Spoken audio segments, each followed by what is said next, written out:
Welcome to top headlines. Telugu వారు ప్రపంచవ్యాప్తంగా ఉండటానికి ఏపీ సీఎం చంద్రబాబే కారణమని ఉప ముఖ్యమంత్రి పవన్ కళ్యాణ్ అన్నారు. శాసనసభ సమావేశాల్లో ఆయన మాట్లాడుతూ గత వైసీపీ ప్రభుత్వం ఆయనపై అక్రమ కేసులు పెట్టి జైల్లో వేసి ఇబ్బంది పెట్టిందని మండిపడ్డారు.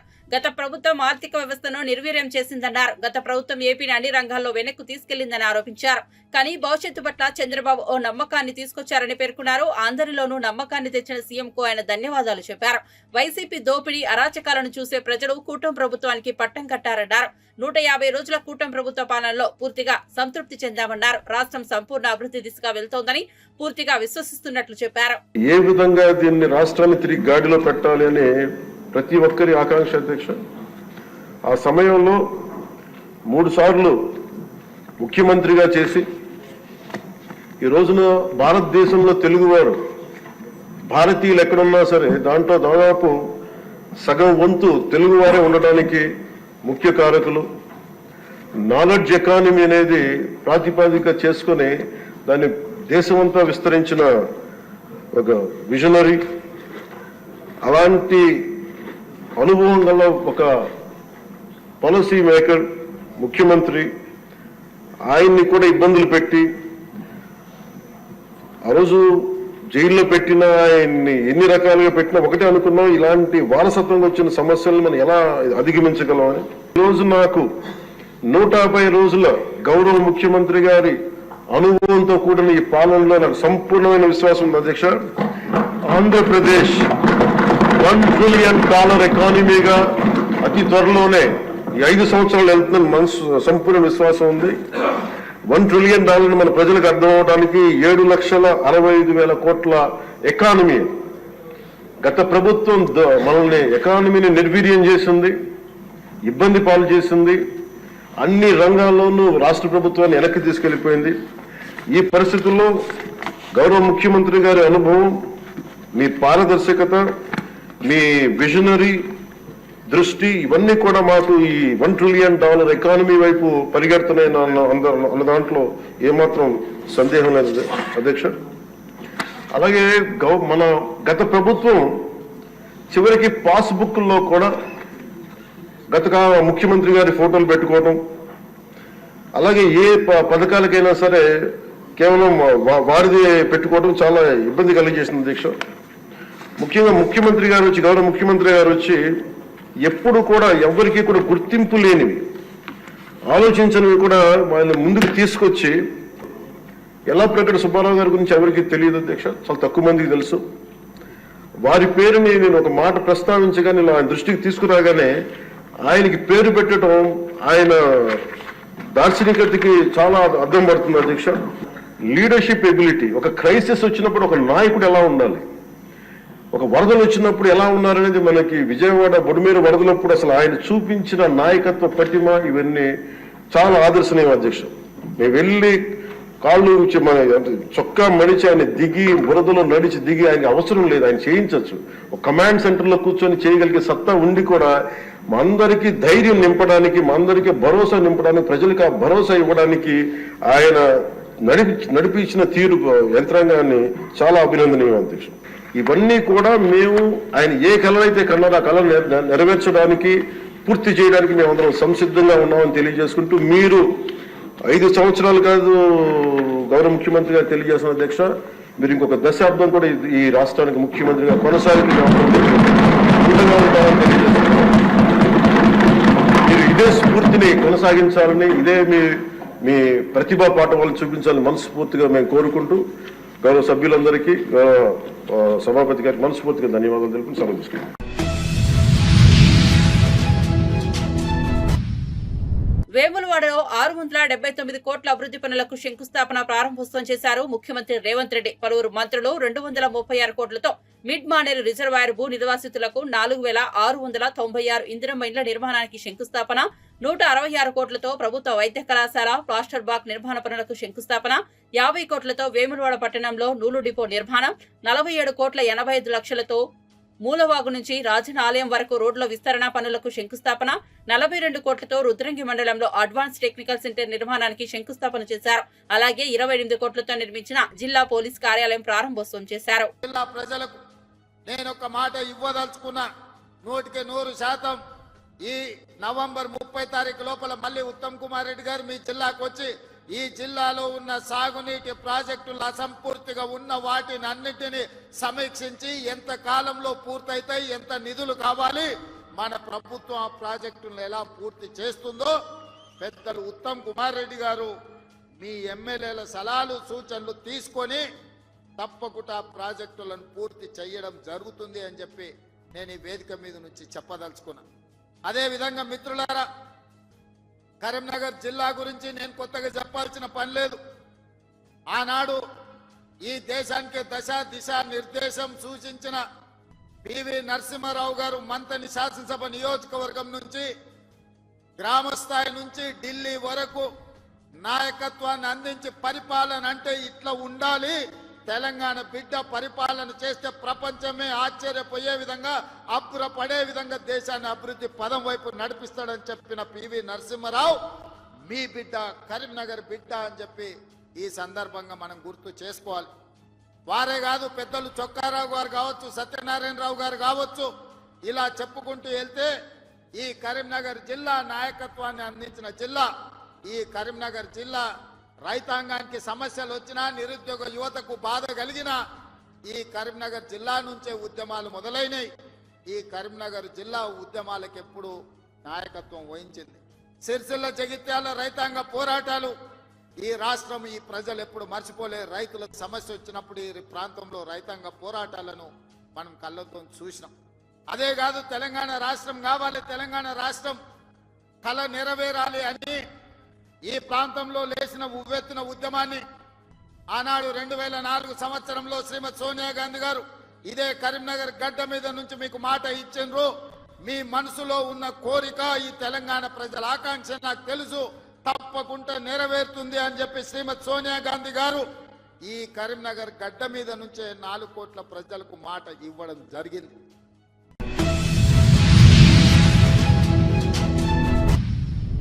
ఏపీలో వాలంటీర్ల కథ ముగిసిందనే చెప్పుకోవాలి. రాష్ట్రంలో వాలంటీర్ల వ్యవస్థ మనుగడలో లేదని మంత్రి డోలా బాల వీరాంజనేయ స్వామి స్పష్టం చేశారు. గత వైసీపీ ప్రభుత్వం వాలంటీర్ల వ్యవస్థను రెన్యువల్ చేయలేదని ఆయన తెలిపారు. గత ప్రభుత్వ నిర్వాహకం వల్ల ఆ వ్యవస్థ కనుమరుగైపోయిందని అన్నారు. ఎన్నికల సమయంలో వాలంటీర్లకు ఇచ్చిన హామీలు అమలు చేసేందుకు తమ ప్రభుత్వం ప్రయత్నించిందని బాల వీరాంజనేయ స్వామి తెలిపారు. కానీ లేని వాలంటీర్లకు జీతాలు ఎలా ఇవ్వాలని ప్రశ్నించారు. వాలంటీర్లు విధుల్లో ఉంటే వారిని కొనసాగించే వాళ్ళమని చెప్పారు. 2023 ఆగస్టు నుంచి వాలంటీర్ వ్యవస్థ ఉనికిలో లేదని తెలిపారు. ఎన్నికలకు ముందు వారితో రాజీనామా చేయించారని, ప్రస్తుతం రాష్ట్రంలో వాలంటీర్లు లేరని చెప్పారు. చూసుకుంటే 2023 సెప్టెంబర్ వాళ్ళు జీవో ఇవ్వలేదు అధ్యక్ష. అంటే వాళ్ళు ఉన్నటువంటి ప్రకారం జీవో నంబర్ RT 20 29/9/22 ఇచ్చిన జీవో ప్రకారం 15/8/22 నుంచి 14/8/23 వరకు గ్రామ వార్డు సచివాలయాలుగా ఉన్నటువంటి వాలంటీర్లు రెన్యువల్ చేసుకుంటూ ఇచ్చారు అధ్యక్ష. ఆ తర్వాత వాళ్ళు మొన్న దిగిపోయేంత వరకు వాళ్ళకు సంబంధించినటువంటి జీవోలు ఇవ్వలేదు అధ్యక్ష. నేను మిమ్మల్ని అడుగుతాను అధ్యక్ష, ఆ తర్వాత వాళ్ళు పదవుల్లో ఉన్నారా లేదా అధ్యక్ష? జీవో ఇవ్వలేదు, రెన్యువల్ చేయలేదు, లేని వాళ్ళని రాజీనామా చేయించారు. అంటే ఇది ఒక ఫేక్ ప్రపంచం అధ్యక్ష. లేని వాళ్ళ చేత రాజీనామాలు చేయించారు, లేని వాళ్ళ చేత ఎలక్షన్ కోడ్ అన్నారు. ఎలా చేస్తారు అధ్యక్ష? ఇది ప్రజలను తప్పుదోవ పట్టించారు, వాళ్ళ నమ్ముకున్నటువంటి కార్యకర్తలు తప్పుదోవ పట్టించారు, ప్రభుత్వాన్ని తప్పుదోవ పట్టించారు. మాకు కూడా తెలియదు అధ్యక్ష. వారు చెప్పినట్లుగా మేము రెన్యువల్ చేద్దాం అనుకున్నాం అధ్యక్ష. మా ముఖ్యమంత్రి గారు క్యాబినెట్ తీసుకొద్దామని చెప్పారు అధ్యక్ష. తీసుకొచ్చి చూస్తే అధ్యక్ష, ఇవి మాకు వచ్చినటువంటిది వాళ్ళు ఉద్యోగాల్లో లేరని, అటువంటి వాళ్ళని కొనసాగించలేమని చెప్పేసి మేము చెప్పడం జరిగింది అధ్యక్ష. సర్వీస్లో లేకుండానే వారి చేత రాజీనామాలే ఫేక్ ఆట. వాలంటీర్ సేవలో సాంకేతిక కారణాల వల్ల వాళ్ళని మేము కొనసాగించలేని పరిస్థితి అధ్యక్ష. ముఖ్యమంత్రి గారు అయినప్పటికీ కూడాను పరిశీలించండి, ఏమైనా అవకాశాలు ఉంటాయో చూడమన్నారు అధ్యక్ష. ఇంకో విచిత్రం ఏంటంటే అధ్యక్ష, వాళ్ళు ఉద్యోగాల్లో లేరు, అయినప్పటికీ కూడా మే వరకు జీతాలు చెల్లించారు. ఎలా సాధ్యమైంది అధ్యక్ష? ఇది ఆర్థిక వ్యవస్థను అస్తవ్యస్త పరిస్థితి. ఇదొక సాక్ష్యం అధ్యక్ష. ఇక్కడ పనిచేసినటువంటి వాలంటీర్ల మీద మాకు చిన్న చూపు లేదు, దాని మీద మేము లోతుగా పోవడం లేదు అధ్యక్ష. వాళ్ళని సహృదయంతో చూద్దాం అన్నాం. వారు చెప్పిన మాటే ఉంటే కదా అధ్యక్ష కొనసాగించడానికి, లేనిదాన్ని ఎలా కొనసాగిస్తాం అధ్యక్ష? నేను సమాచారం అదే ఇచ్చాను అధ్యక్ష. లేరు కాబట్టి చేయలేకపోయాం. ఇంకోటి ఈ వ్యవస్థ మీద ముఖ్యమంత్రి గారు ఇంకోటి చెప్పారు అధ్యక్ష, సమగ్రంగా పరిశీలన చేయండి అని కూడా చెప్పారు అధ్యక్ష. ఇక్కడ చాలా అభ్యంతరాలు వచ్చినాయి అధ్యక్ష. అసలు ఉద్యోగాల్లో లేనటువంటి వాళ్ళ రాజీనామాలు, ఉద్యోగాల్లో లేనటువంటి వారికి జీతభత్యాలు.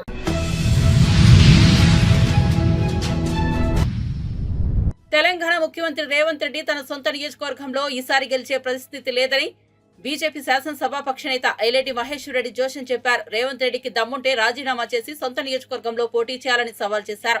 ఆయన మళ్లీ పోటీ చేస్తే ఓడించడం ఖాయమన్నారు. కాంగ్రెస్ పాలనపై ప్రజల్లోకి వెళ్లి తెలుసుకోవాలని సూచించారు. ఆయన మీడియా సమావేశంలో మాట్లాడుతూ ఎన్నికలకు ముందు ఇచ్చిన ఏ హామీని కూడా ప్రభుత్వం నెరవేర్చలేదని విమర్శించారు. హామీలపై ఎక్కడ సభ పెట్టినా చర్చకు సిద్ధమని సవాల్ చేశారు. లగచర్లలో భూసేకరణ పేరుతో గిరిజనులను వేధిస్తున్నారని ఆరోపించారు. కాంగ్రెస్ నిర్వహిస్తున్నవి ప్రజా విజయోత్సవాలు కాదని వంచనోత్సవాలని ఎద్దేవా చేశారు. హామీలు నెరవేర్చని రేవంత్ రెడ్డి ఏ ముఖంతో విజయోత్సవాలు నిర్వహిస్తున్నారో చెప్పాలన్నారు. ఒక అసమర్థుడు ముఖ్యమంత్రి అయితే రాష్ట్ర ఆర్థిక పరిస్థితి ఏ విధంగా దెబ్బతింటుందో ఇందుకు రేవంత్ రెడ్డి ఉదాహరణ అన్నారు. ముఖ్యమంత్రి కాగానే మొదటి సంతకం ఈ 6 గ్యారంటీల మీద పెడితివి. నువ్వు మొదటి సంతకం 6 గ్యారంటీల మీద పెట్టి ఆ రోజు క్యాబినెట్లో నిర్ణయించి మీరు దీనికి చట్టబద్ధత కల్పిస్తా అని చెప్పి ప్రగల్భాలు పలికినావు కదా.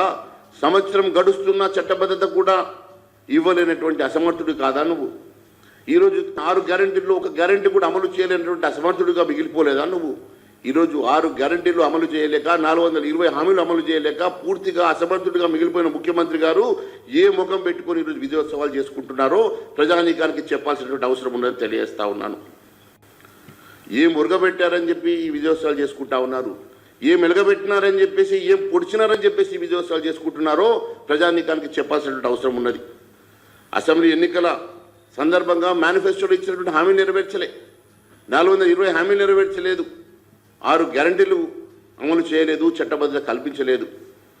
మరి దానికోసమే ఈ విజయోత్సవాలు చేస్తున్నారా? ప్రజల్ని మోసం చేసినాం, మోసపూరితమైన హామీలు ఇచ్చినాం కాబట్టే మేము విజయోత్సవాలు, మోసం చేసినందుకు మేము విజయోత్సవాలు చేసుకుంటున్నామని చెప్పేసి మీరు ఈ విజయోత్సవాలు చేసుకుంటున్నారా? ప్రజలకు వంచన చేసినటువంటి వంచనోత్సవాలు చేసుకోవాలి మీరు. అంతేకాదు మీ నాయకులైతే ఏకంగా 6 గ్యారంటీల మీద చట్టబద్ధత కోసం బాండ్లు రిలీజ్ చేసుకున్నారు. ఎన్నికల్లో బాండ్లు ఇచ్చి మరి మేము చట్టబద్ధత కల్పిస్తామని చెప్పి బాండ్లు కూడా ఇచ్చుకొని మీరు ఎన్నికల్లో పోయింది కదా. ఈరోజు ఏ ముఖం పెట్టుకొని ప్రజలకు వెళ్తారని చెప్పి మేము ప్రశ్నిస్తున్నాం. ప్రజలకు వెళ్ళే ముఖం లేదు, ప్రజల్లోకి వెళ్ళేటువంటి లేక నిర్బంధమైనటువంటి పాలన, పోలీసులను అడ్డం పెట్టేసుకొని నిర్బంధించినటువంటి పాలనతో డబ్బులు ఇచ్చి నలుగురిని జమ చేసుకొని ఒక విజయోత్సవ సభ చేసేసి విజయోత్సవ చేతులు దులుపుకోవడం కాదు. నిజంగా దమ్ము ధైర్యం ఉంటే రా ప్రజల్లోకి వెళ్దాం, ప్రజలు ఏమనుకుంటున్నారో చూద్దాం.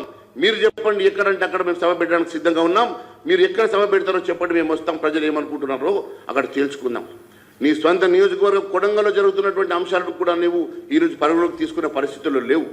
నీ స్వంత నియోజకవర్గంలో గిరిజన బిడ్డల మీద జరిగినటువంటి దాడి కానీ, గిరిజన బిడ్డలను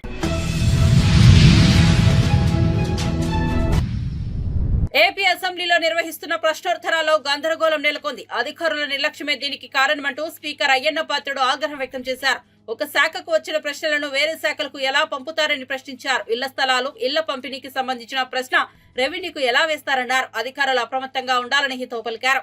గోదావరి పుష్కరాల పనులపై జలవనరుల శాఖ మంత్రి నిమ్మల రామానాయుడు శాసనసభలో ప్రశ్న ఎదురైంది. ఇదే సమయంలో మండలిలో గాలేరు నగరి హంద్రనివా అనుసంధాన ప్రాజెక్టుపై ప్రశ్న వచ్చింది. ఒకే మంత్రికి ఉభయ సభల్లో ప్రశ్న ఎలా వేస్తారని అధికారులను స్పీకర్ ప్రశ్నించారు.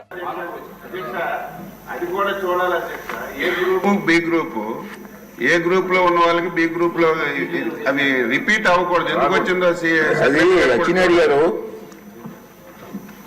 మన అసెంబ్లీలో వచ్చిన క్వశ్చన్ కౌన్సిల్ రాకూడదు. ఈవేళ అధ్యక్ష సెకండ్ డే రావాలి. ఈవేళ రామానాయుడు గారి గ్రూప్ కౌన్సిల్ లో ఉండాలి. ఇక్కడ ఎలా వచ్చింది క్వశ్చన్ అంటున్నాను. కొంచెం సెక్రటరీ గారు చూసుకోవాలి. సెక్రటరీ గారు కాదు, అన్ని కూడా స్పీకర్ గారు సెక్రటరీ మీద మాట్లాడతారు. ఒక్క నిమిషం కూర్చొని చెప్తాను, చదువుతా. అసెంబ్లీ పంపిన ప్రశ్నలు కొన్ని శాఖల అధికారులు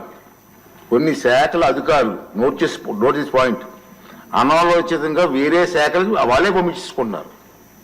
ఈ రోజు కూడా వచ్చింది ప్రాబ్లం. రెవెన్యూ దాంట్లో ఉదాహరణకి ఈరోజు 142 నెంబర్ ప్రశ్న గృహ నిర్మాణ శాఖ పంపిన అధికారులు దాన్ని రెవెన్యూ శాఖ పంపించారు. ఎట్లా పంపిస్తారండి? అంటే దిశ దాంట్లో హెడ్డింగ్ ఏం ఇచ్చారు దిశ ఇళ్ల స్థలాల పంపిణీలో అవకతవకని హెడ్డింగ్ ఇచ్చారు దిశ.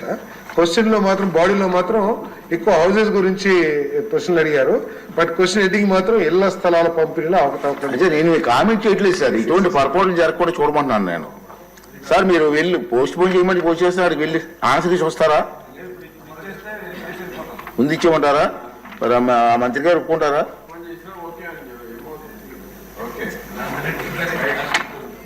చెప్పానండి సార్, నిర్ణయం పెద్దల నిర్ణయం కూడా తీసుకోవాలి కదా.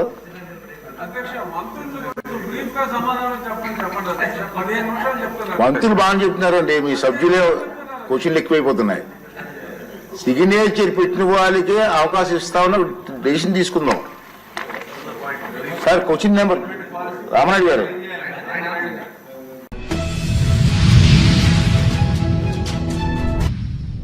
సోషల్ మీడియాలో అసభ్యకర పోస్టులు పెట్టే వారిని కఠినంగా శిక్షించాలని ఏపీ కాంగ్రెస్ అధ్యక్షురాలు వైఎస్ షర్మిల డిమాండ్ చేశారు. అసభ్య పోస్టుల వెనుక ఎంత పెద్ద తలకాయలు ఉన్నా ఏ ప్యాలెస్ లో దక్కున్నా పోలీసులు వదిలిపెట్టవద్దని డిమాండ్ చేశారు. కడపలో నిర్వహించిన మీడియా సమావేశంలో ఆమె మాట్లాడారు. తనతో పాటు వైఎస్ విజయమ్మ, సునీతపై పోస్టులు పెట్టింది వైఎస్ఆర్సీపీ ఎంపీ అవినాష్ రెడ్డి అని పోలీసులు నిర్ధారణకు వచ్చారని, అలాంటప్పుడు ఆయన ఎందుకు విచారించడం లేదని ప్రశ్నించారు. సోషల్ మీడియాలో అసభ్యకర పోస్టులకు సజ్జల భార్గవరెడ్డి మూల కారణమన్నారు.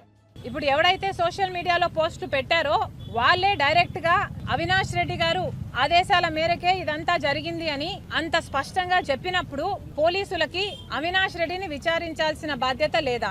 అవినాష్ రెడ్డిని ఎందుకు అదుపులోకి తీసుకోలేదు, ఎందుకు విచారణ చేయడం లేదో పోలీసులు సమాధానం చెప్పాలి. సోషల్ మీడియాలో అసభ్యకరంగా, అవమానకరంగా, చాలా నీచంగా, చాలా ఘోరంగా, ఇంత దిగజారుడు రాజకీయాలు ఎక్కడా లేని విధంగా అంతగా సోషల్ మీడియాలో ఒక నన్ను, అమ్మను, సునీతనే కాదు ఎంతో మంది ఇతర రాజకీయ నాయకుల వాళ్ళ ఇళ్లలో ఉన్న ఆడవాళ్లను కూడా అంత నీచంగా మాట్లాడితే మరి పోలీసులు ఈ చిన్న చిన్న వాళ్ళని మాత్రమే బాధ్యులను చేస్తారా? నిజానికి చేస్తుంది వీళ్ళైనా, ఈ చిన్న వాళ్ళైనా చేయిస్తున్నది ఎవరు అన్నది తెలుసుకోవాల్సిన అవసరం లేదా? సజ్జల భార్గవ్ అనేవాడు ఈ మొత్తం సోషల్ మీడియా అంతటికీ కూడా ఈ టీం హెడ్ అన్నది అందరికీ తెలిసిన వాస్తవం. మరి సజ్జల భార్గవ్ ని ఎందుకు అరెస్ట్ చేయడం లేదు? అవినాష్ రెడ్డి గారి పేరు ఒకరు తీస్తే కూడా ఎందుకు అరెస్ట్ లేవు?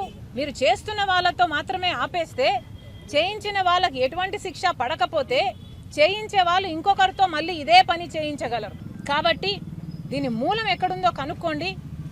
ఎంక్వైరీలు ఎవరిని చేయాలో, ఏ పెద్ద తలకాయలు అందరినీ ఎవరెవరిని చేయాలో, ఎంత పెద్ద తలకాయ అయినా పర్వాలేదు, ఏ ప్యాలెస్లలో బ్రతుకుతున్నా పర్వాలేదు, కానీ పోలీసుల బాధ్యత దీని మూలాలు వెతకాలి, వాళ్ళను అదుపులోకి తీసుకోవాలి, ఎంక్వైరీలు చేయాలి, శిక్ష పడాలి. అప్పుడే ఆడవాళ్లకు కొంచెమైనా భద్రత కలుగుతుంది. నేను కేసు పెట్టాలి అంటే దానికి కొన్ని పొలిటికల్ ఇంప్లికేషన్స్ ఉండొచ్చు. బికాస్ నేను కాంగ్రెస్ పార్టీ అధ్యక్షురాలిగా నాకు అంత లిబర్టీ ఉండకపోవచ్చు, కానీ ఇది ఒక సోషల్ కాజ్. నేను కేసు పెడితే దీనికి ఒక పొలిటికల్ రంగు పూసినట్టు అవుతుంది. That's not what we want hear. I want the police to take this up as a social cause.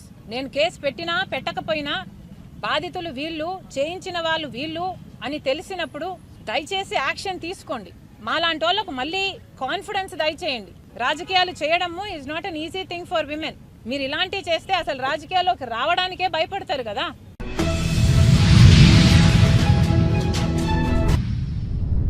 ప్రజలకు ఇచ్చిన హామీల అమలు విషయంలో ఆర్థిక క్రమశిక్షణ పాటిస్తూ ఒక్కో హామీని అమలు చేస్తున్నామని మంత్రి శ్రీధర్ బాబు అన్నారు. పిసిసి అధ్యక్షుడిగా ఇచ్చిన మాటను సీఎం హోదాలో రేవంత్ రెడ్డి నెరవేర్చారని అన్నారు. వేములవాడ సభలో ప్రసంగించిన ఆయన పెండింగ్ లో ఉన్న సమస్యల పరిష్కారానికి ప్రభుత్వం చర్యలు తీసుకుంటోందని, గతంలో ప్రజలకు ఇచ్చిన హామీ మేరకు R&D ఏర్పాటు చేశామన్నారు. ఉమ్మడి కరీంనగర్ జిల్లాలో ప్రతి ఎకరా సాగు అయ్యే దిశగా చర్యలు తీసుకుంటున్నట్లు తెలిపారు. కాంగ్రెస్ ఏడాది పాలనపై మీ ఆశీర్వాదం కోసం ఇక్కడికి సీఎం సహా మేమంతా వచ్చామని, రాబోయే 4 ఏళ్లు దిగ్విజయంగా ప్రజా సంక్షేమానికి పెద్ద ఎత్తున కార్యాచరణ తీసుకుపోతున్నామన్నారు. నిరంతరం ప్రజల్లో తిరిగే శ్రమజీవి ప్రభుత్వ వేములవాడ అభివృద్ధికి కట్టుబడి ఉన్నారన్నారు. కోర్టులో కేసులు కొట్లాడుతూ, ఇంకో ప్రక్కన ప్రజా సమస్యలను ప్రతిపక్షంలో ఉండి వారి పక్షాన గొంతు విప్పడానికి ప్రయత్నం చేసిన మా ఆది శ్రీనివాస్ గారికి వేములవాడ నియోజకవర్గానికి సంబంధించిన ప్రజలు పట్టం కట్టి ప్రజా సంక్షేమానికి సంబంధించిన అంశం విషయంలో మీరందరూ ఆశీర్వాదం ఇచ్చినందుకు కూడా మీ అందరికి కూడా హృదయపూర్వకంగా కృతజ్ఞత తెలియజేస్తా ఉన్నా. అదేవిధంగా సిరిసిల్ల నియోజకవర్గానికి సంబంధించి అనేక సంవత్సరాలుగా పెండింగ్ ఉన్న అనేక సమస్యలు మా తుమ్మల నాగేశ్వరరావు గారు ఎప్పుడు చెప్తా ఉంటారు. మేము మేనిఫెస్టోలో 6 గ్యారెంటీలతో పాటు వేదికపై కూర్చున్న మా సీనియర్ నాయకులమందరం కూడా చర్చించి అనేక అంశాలను పెట్టినాం. ఈరోజు రాష్ట్ర ప్రజలందరికీ మేము తెలియజేస్తా ఉన్నాం, ఏ విధంగానైతే ఒక క్రమశిక్షణతో ఆర్థిక క్రమశిక్షణ తీసుకొచ్చి ఒకటి తర్వాత ఒకటి ప్రజలకిచ్చిన వాగ్దానాలని అమలు చేసే ప్రయత్నంలో వెనుకాడకుండా ముందుకెళ్తా ఉన్నామో, ఈరోజు ముఖ్యమంత్రి గారు అదేవిధంగా తుమ్మల నాగేశ్వరరావు గారు యాన్ డిపోనే ఒక ఉదాహరణ. సిరిసిల్లలో ఉన్న మన నేతన్న కార్మిక సోదరులకి అనేక సంవత్సరాలుగా వేచి చూస్తా ఉన్న ఈ యాన్ డిపోను తీసుకొచ్చాం, మాట చెప్పాం, మాట పైన నిలబెట్టామని ఈరోజు మేము మనవి చేస్తా ఉన్నాం. ఉమ్మడి జిల్లాకు సంబంధించి వేములవాడ, రాజన్న సిరిసిల్ల జిల్లాకు సంబంధించిన మా రైతు సోదరులు గాని కార్మిక సోదరులు గాని ఈనాడు ఇక్కడ ఉంటున్న అనేక మంది సాధారణ ప్రజానికానికి మేము మనవి చేస్తా ఉన్నాం. ఇచ్చిన ప్రతి మాటను నిలబెట్టుకోవడానికి ఈరోజు సంవత్సరం పూర్తవుతున్న సందర్భంలో రాజన్నను దర్శించి ఆశీస్సులు తీసుకోవాలని, దాని తదుపరి ఈ నియోజకవర్గాలకు సంబంధించిన మా మహిళా సోదరుమల్లే గాని మా మిత్రులందరి సహకారం ఆశీర్వాదం తీసుకోవడానికి ముఖ్యమంత్రి గారితో పాటు మేమందరం కూడా రావటం జరిగింది. ఇంకా రాబోయే 4 సంవత్సరాలు దిగ్విజయంగా ప్రజా సంక్షేమానికి, అభివృద్ధికి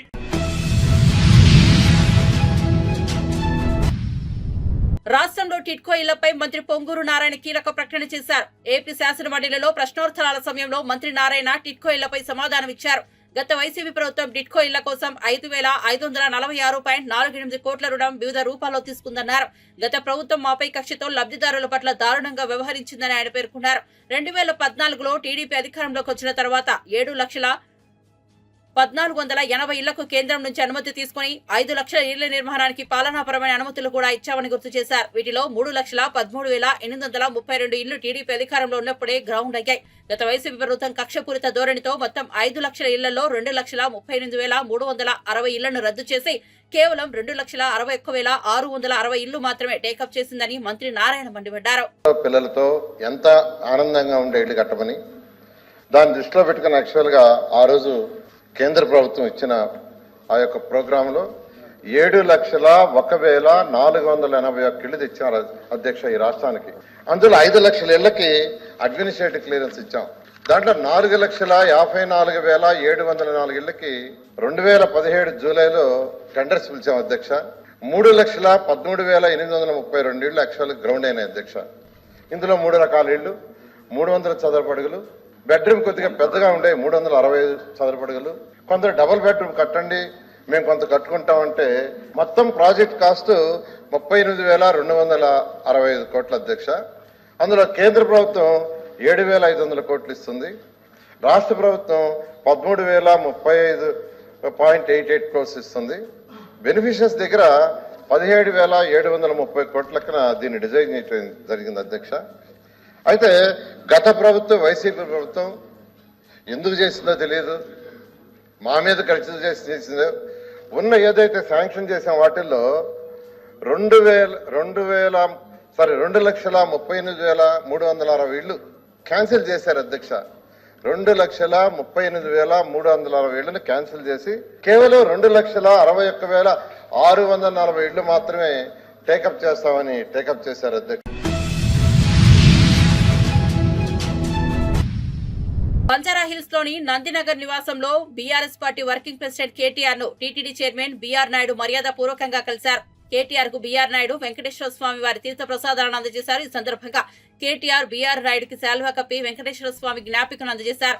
తిరుమలకు వచ్చే తెలంగాణ భక్తుల దర్శనానికి తెలంగాణ ఎంపీలు, ఎమ్మెల్యేలు, ఎమ్మెల్సీలు ఇచ్చే లేఖలను పరిగణలోనికి తీసుకోవాలని టీటీడీ చైర్మన్ కు కేటీఆర్ విజ్ఞప్తి చేశారు. అలాగే కరీంనగర్ లో, సిరిసిల్లలో గతంలో శంకుస్థాపన చేసిన టీటీడీ దేవాలయాల నిర్మాణాలు శరవేగంగా పూర్తయ్యేలా సహకరించాలని కోరారు. తెలంగాణ వ్యాప్తంగా ఎన్నో ప్రసిద్ధి చెందిన ఆలయాలు ఉన్నాయని వాటి అభివృద్ధికి టీటీడీ తరపున తోడ్పాటు అందించాలని కోరారు.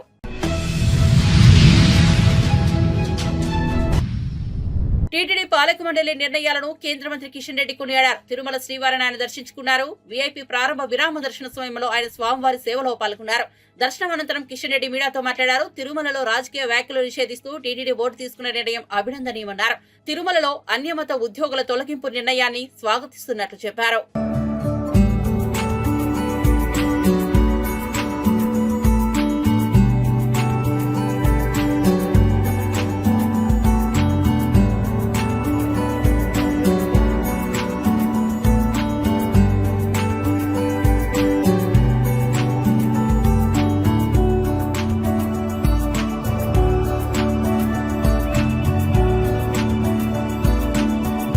పార్లమెంట్ ఎన్నికల తర్వాత కేంద్ర మంత్రిగా నరేంద్ర మోడీ గారి ప్రభుత్వంలో బాధ్యతలు చేపట్టిన తర్వాత మొదటిసారి స్వామివారి ఆశీస్సుల కోసం రావడం జరిగింది.